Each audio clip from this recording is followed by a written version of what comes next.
bienvenidos todos a esta nueva píldora que ya es la número 8 y bueno, también quería comentarles, pero eso lo haremos al final, si recibieron el folleto que les envié, qué les pareció, etcétera. Hoy vamos a conversar de un tema que es muy interesante, que es el desarrollo del poder personal. Y ustedes dirán, ¿cómo es eso del poder personal? ¿A qué se refiere eso? Pues la verdad es que el poder personal es un poco como complicado, como difícil de definir, porque pudiera tener en verdad muchas definiciones. Algunos dicen que es una actitud, algunos dicen que se aprende, que no se aprende, que eso es innato, pero lo que sí en términos generales podemos decir es que lo que normalmente conocemos como poder personal es un estado de la persona, un estado de fortaleza, de seguridad, un estado de poder, y la misma palabra lo dice, y por eso últimamente se habla tanto de empoderarse. Por ejemplo, las personas, los líderes tienen que empoderarse para que se les vea, se les sienta el poder. Las mujeres ahora en todas estas nuevas orientaciones de recuperar la mujer, el espacio que socialmente ha sido denegado, etcétera, etcétera, etcétera, se habla del empoderamiento de las mujeres. Pero claro, por supuesto, este tipo de empoderamiento no tiene nada que ver con el poder.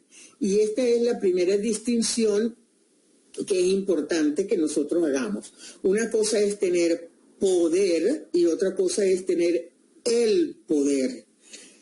Cuando hablamos de tener poder y nos referimos al poder personal, es tener esa cualidad, esas características o ese, si lo quieren llamar don, o ese estado o esa actitud que hace que una persona sobresalga por encima de las demás, que sea una persona que resulte atractiva, no desde el punto de vista físico, sino desde el punto de vista de su personalidad, que sea una persona respetable, que sea una persona confiable, una persona que maneja la comunicación muy bien, o sea, asertivamente, como ya lo hemos visto y lo hemos trabajado.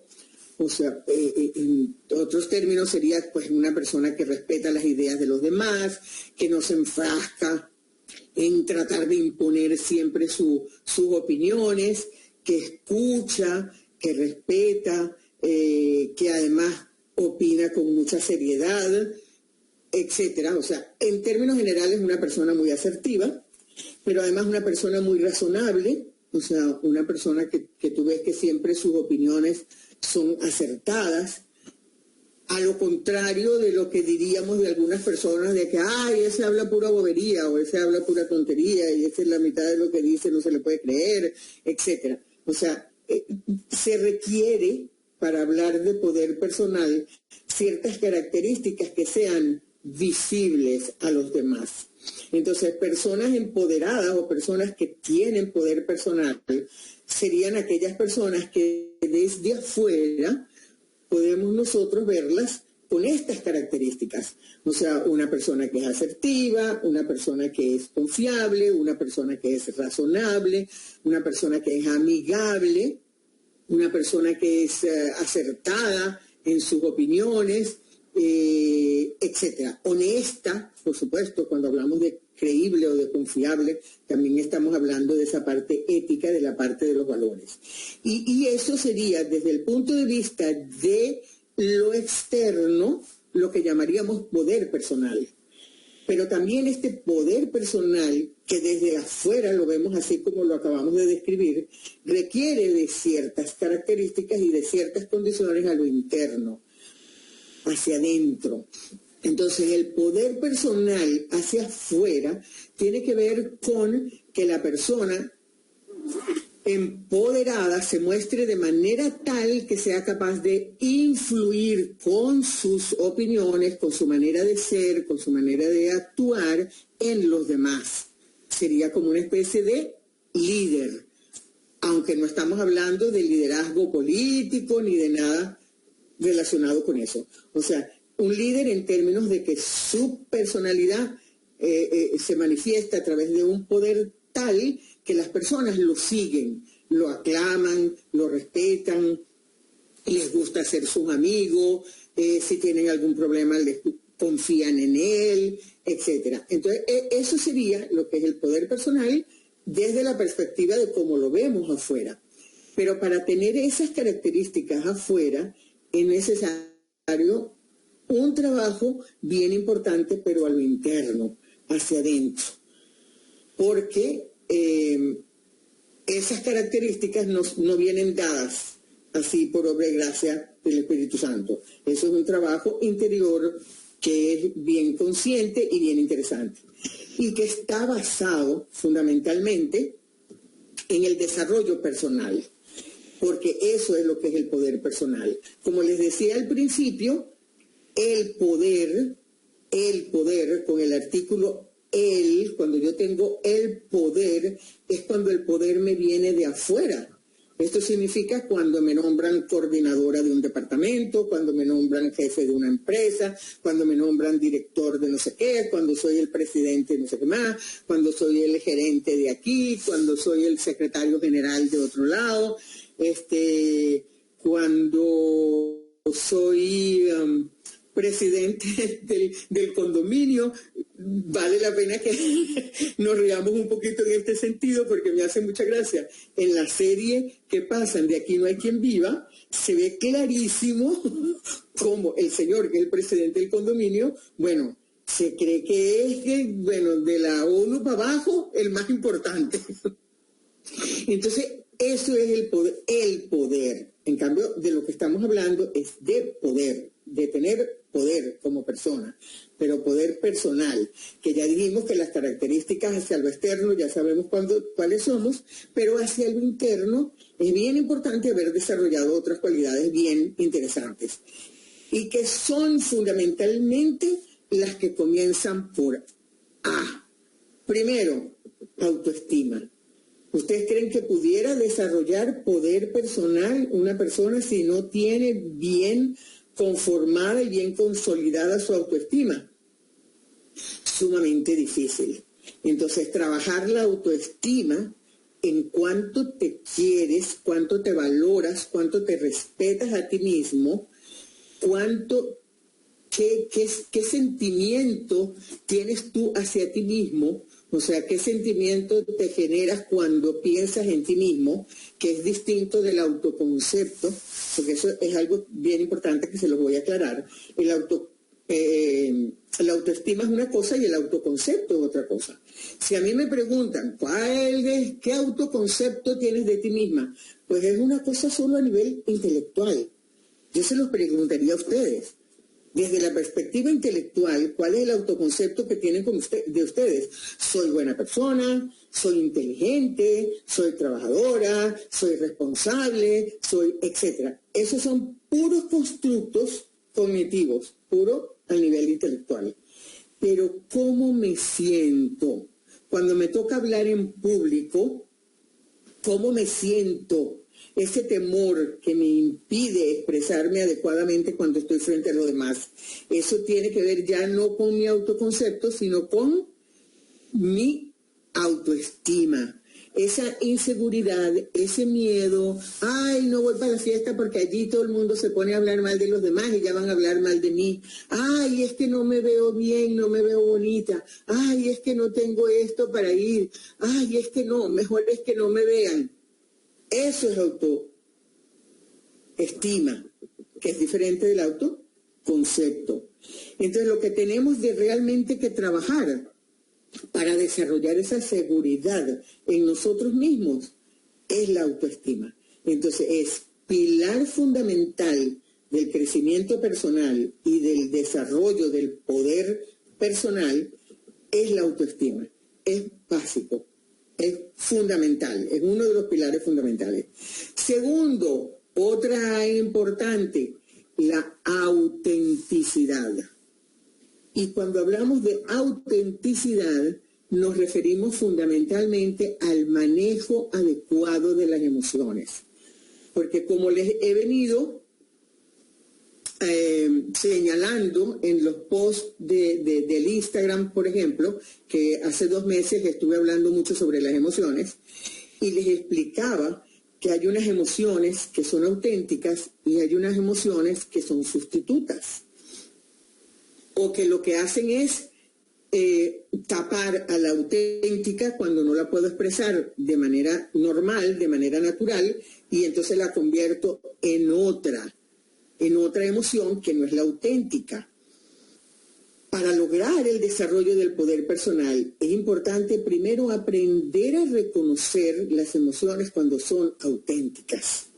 Si por ejemplo a mí me dan una gran alegría y me pongo a llorar, esto pareciera que no es coherente, ¿no es cierto? Porque la reacción normal a la alegría es la risa, es el entusiasmo, es sentirnos bien, es quererlo compartir con los demás. Pero socialmente está muy bien visto y es una costumbre pero que se da con mucha frecuencia, muy frecuente, que ¡ay, qué emoción, qué alegría tan grande! Y ponerme a llorar. ¿Lo han vivido? ¿Lo han experimentado?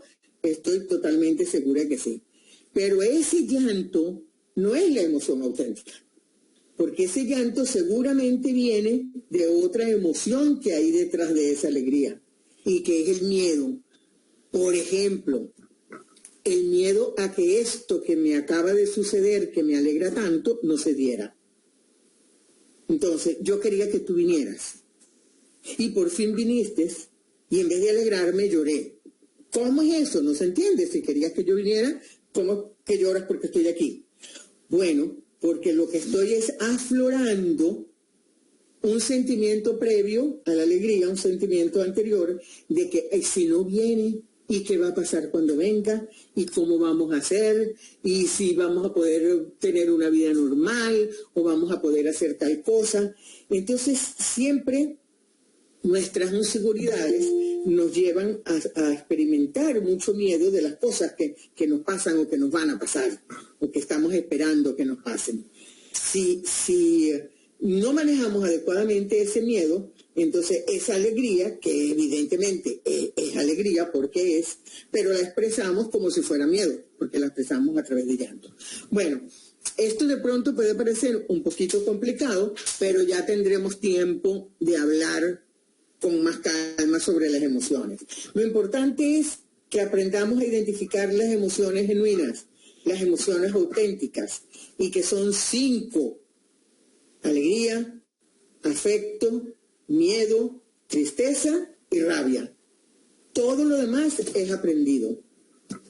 Todo lo demás son situaciones que aprendemos a través de nuestro proceso de socialización en la interacción con los padres. Aprendemos, ¿qué te digo yo? Porque el miedo es una emoción hermosísima, aunque no nos guste, porque el miedo es una emoción protectora. El miedo está en mi cerebro para protegerme de las cosas que pueden hacerme daño.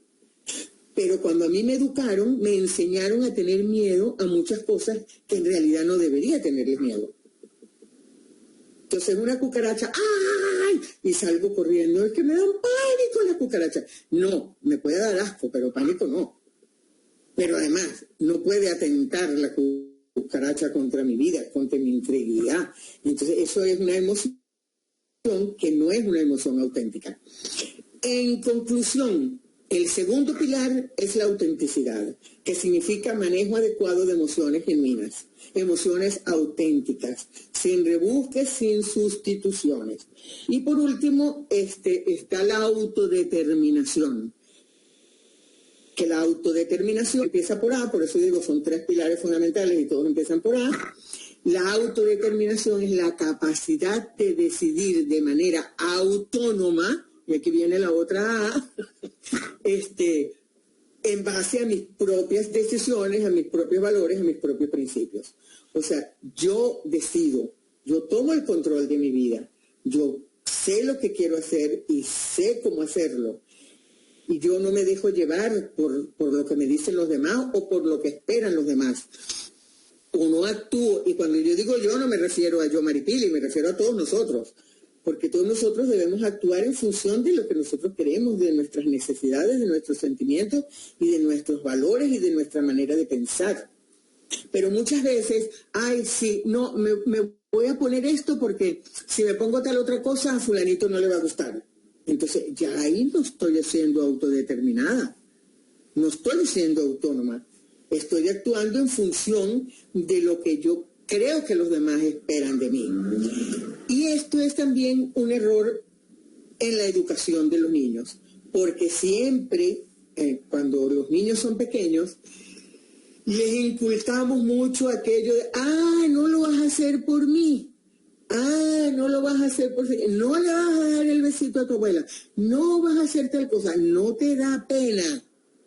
Y entonces empiezan a desarrollar un sentimiento en contra de mis verdaderos deseos. Y ahí empiezan a surgir las emociones que no son auténticas. En todo caso, eso puede pasar con los niños y pasa en ese proceso de socialización, eso pasa. Lo que pasa es que cuando ya somos adultos y somos independientes y somos maduros y somos razonables, entonces ya no podemos actuar como cuando éramos niños pequeños. Porque nunca vamos a mostrar nuestro poder personal mientras actuemos en función de lo que los demás esperan de nosotros. ¿Me explico? Por ejemplo, se me acaba de ocurrir en este momento. Hace unos meses conversaba con una amiga que había hecho unos comentarios un poco desagradables con respecto a otras compañeras. Y yo le comenté y yo le dije que bueno, que no me parecía así, que no veía por qué tenía que hacer esos comentarios con respecto a los otros. Me dijo, es que yo soy muy sincera, yo digo lo que yo pienso. Y a mí desde chiquitica siempre me decían, ¿por qué tienes que decir todo lo que tú piensas? Y yo decía, pero bueno, eso está bien que te lo dijeran cuando tenía 5, 6, 7 años, pero tienes 60. O sea, ya no me puedo justificar en que yo soy así, y porque soy así, entonces tengo derecho a decir lo que me dé la gana sin importarme si estoy maltratando o si estoy perjudicando a otras personas. Entonces, la autodeterminación es fundamental. Es el otro pilar fundamental de las 3A, que serían la autoestima, la autenticidad y la autodeterminación. Y dentro de la autodeterminación está la autenticidad. Pero está otro aspecto también muy importante, que no quiero irme sin mencionárselos, que es la internalidad. Este no es con A, esto es con I. Entonces pudiéramos decir I. Ay. Y esto es poder personal. Ay, cómo duele conseguirlo, cómo cuesta conseguirlo. Y es la internalidad. Esto es un concepto que muy poca gente maneja y que es básico y es fundamental. Y viene del hecho de atribuir la razón de lo que nos pasa a nosotros en la vida a situaciones externas o a mi propio ser o a mi propio pensar. En otras palabras, cuando somos chiquitos, o a través de un ejemplo, cuando somos chiquitos, nos tropezamos con una mesa y los papás muy amorosos y muy buena gente y muy que adoran a sus hijos, pero que no se dan cuenta del daño que están haciendo, le dicen al bebé o al niño, ¿qué te pasó? ¿Te tropezaste con la mesa? Mesa, maluca, tonta mesa, eres una boba, no le hagas daño a mi niño. Y el niño se queda tan tranquilo. Y nos parece eso perfecto, ¿verdad? Pero resulta que si ese niño no se espabila y no tiene otras experiencias que lo hacen tomar conciencia de otra manera, crece sintiendo que todo lo que le pasa, la culpa la tienen los demás, como la tuvo la mesa. ¿Qué sería lo ideal cuando son los niños pequeños? Decirles, ¿te tropezaste con esta mesa? Mi vida, pobrecito, ay, ven que te sobe, te doy un cariñito, te doy un besito, mi cielo, pero lo que pasa es que tienes que ver por dónde caminas, porque si la mesa está con esta esquina tan salida, pues cuando tú pases te tienes que arrimar un poquito más, porque si te tropiezas, la culpa no la tuvo la mesa de estar atravesada, sino que la tuviste tú de no tener el cuidado o la previsión de haber visto que te podías lastimar. En un niño se pasa porque son niños, pero los adultos tenemos la responsabilidad de irlos educando y de irlos formando para que sean adultos responsables. Somos adultos y actuamos exactamente de la misma manera. Lo vemos en los estudiantes. Cuando un estudiante sale aplazado en un examen, ¿qué dice? Me rasparon. No dice me raspé. Uno dice salí mal. Uno dice no estudié lo suficiente. Uno dice no me pude concentrar. O me bloqueé y no pude contestar bien las preguntas. Dice me rasparon. Pero cuando sale bien, ¿qué dice? Pasé. Aprobé. O sea, si es bueno, sí el responsable soy yo. Si es malo, el responsable es el otro. Bueno, a ese manejo, a ese proceso de experimentar que las cosas que me pasan, todos son culpables los demás, o de aprender a asumir la responsabilidad de lo que me pasa, de qué responsabilidad tuve yo en ese sentido, a eso es lo que se llama internalidad.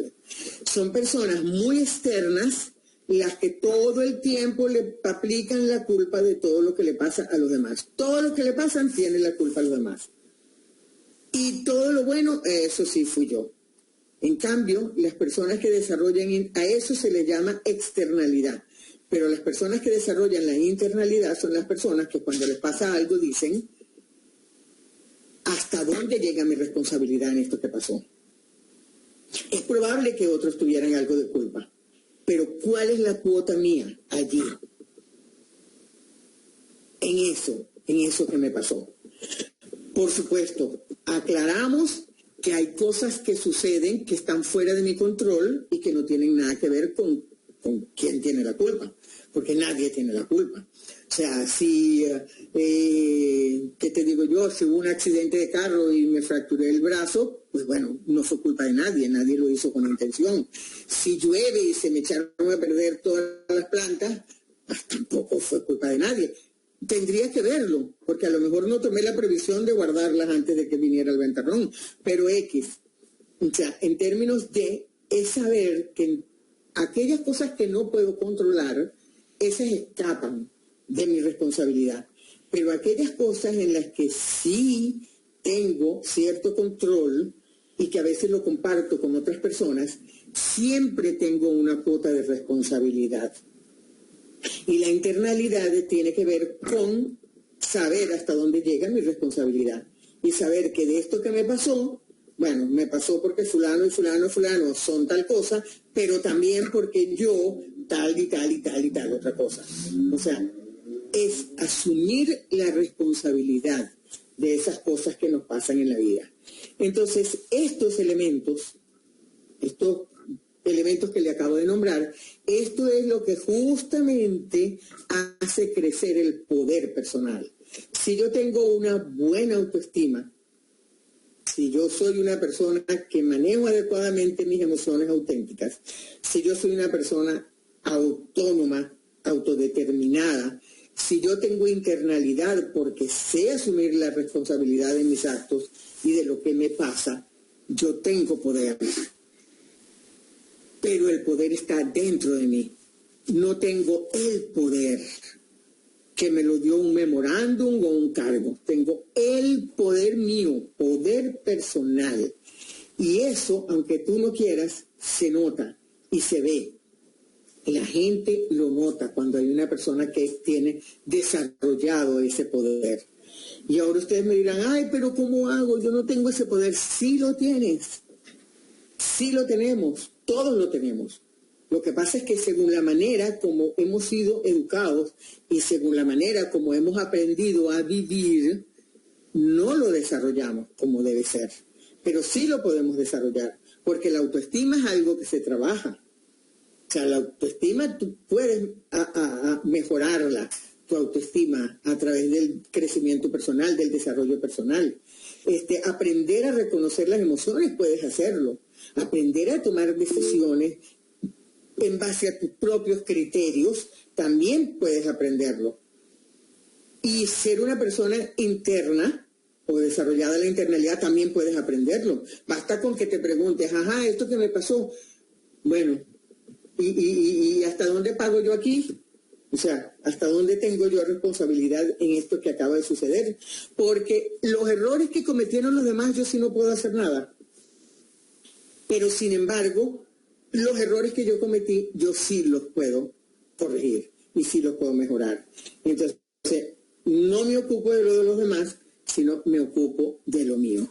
En términos generales, muy abuelo del pájaro, en esto consiste el poder personal. No les voy a decir que es sencillo, pero es manejable, se puede trabajar y se puede lograr, podemos lograr que crezca ese poder. Entonces la píldora de hoy es una invitación a que se conecten con ese poder interior que ustedes tienen, a que revisen estos elementos, estos conceptos que hemos manejado y que ustedes decidan hasta dónde quieren desarrollar ese poder personal. Para terminar, porque ya faltan pocos minutos para terminar, para que se nos llegue la hora, les voy a poner una grabación con la meditación que íbamos a hacer la semana pasada.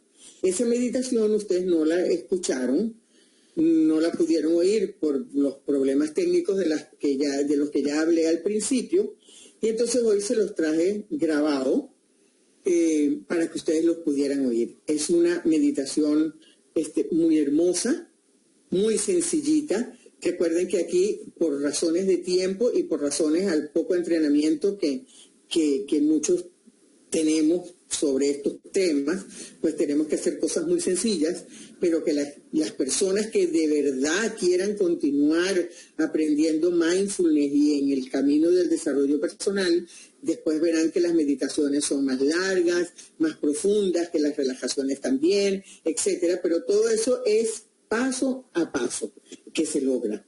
Entonces, los invito, voy a ponerles la grabación y al terminar me conecto con ustedes de nuevo para despedirme y ya se las voy a poner, ya se las voy a colocar. Vayan colocándose en posición de relajación y de meditación, que ustedes no tienen idea de cuánto bien les hace, aunque sea 3 minutos a la semana, hacer una relajación de este tipo. Aquí voy.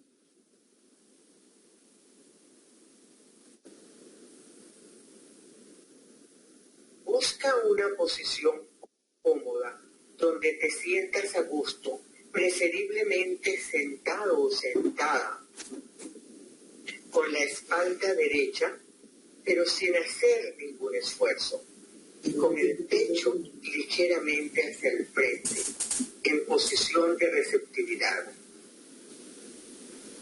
Pon tus manos sobre los muslos y realiza 3 respiraciones lentas y profundas.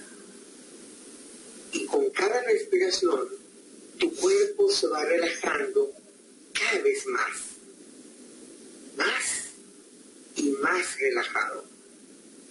Ahora vas a empezar a escuchar una música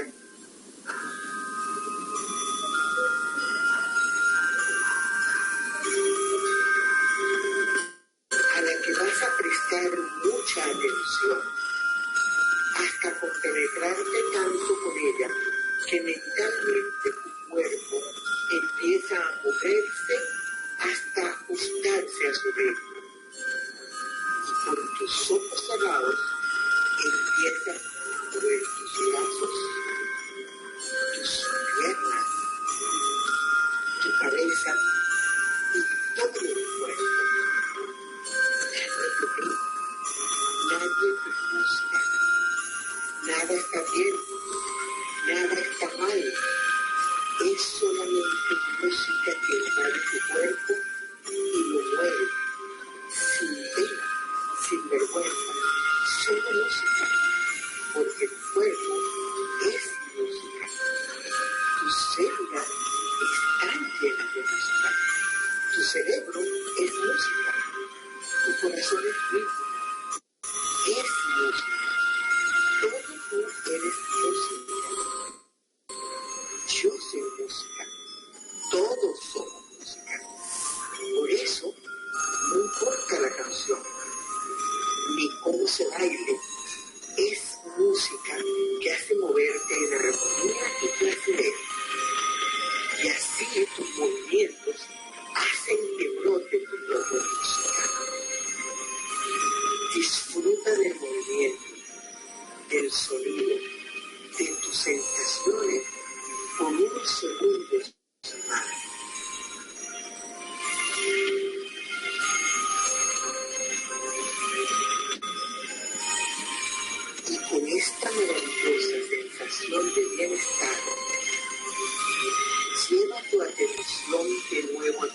respiración.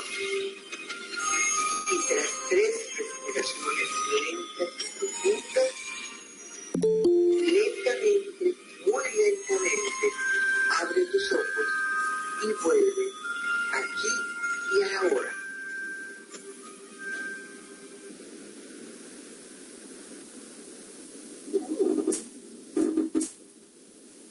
Bueno, espero que les haya gustado. Ya veo que algunos no quieren abrir los ojos. Espero que les haya gustado, que hayan disfrutado de este momento de sentir cómo su cuerpo vibra con la música.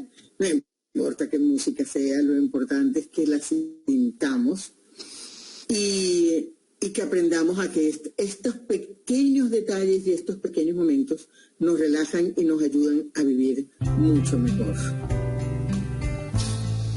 Hasta aquí las píldoras de hoy.